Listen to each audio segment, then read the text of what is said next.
Hello everyone, welcome to today's lecture on calculus. Y is equal to integration of e to the power 3x minus e to the power x dx. তাহলে e to the power 3x এটাকে যদি integrate করি তাহলে হবে হচ্ছে e to the power 3x divided by 3 minus e to the power x কে যদি integrate করি তাহলে আসবে হচ্ছে e to the power x. Upper limit হচ্ছে 1, লোয়ার লিমিট হচ্ছে 0.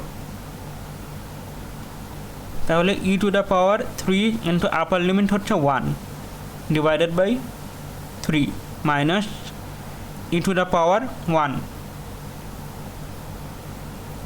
এটা হচ্ছে আমার আপার লিমিট মাইনাস লোয়ার লিমিট কত 0 e to the power 3 into 0 divided by 3 minus e to the power 0.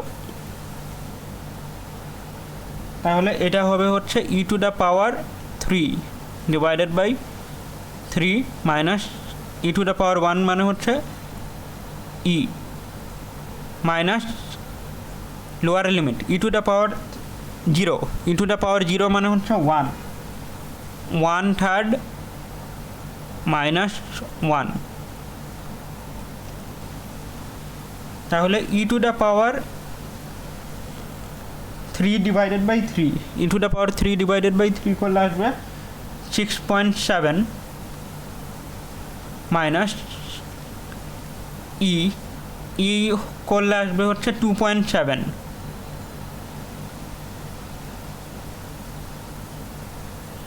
minus lower limit কত 1/3 minus 1. তাহলে 1/3 minus 1 এলসিএম করলে আসবে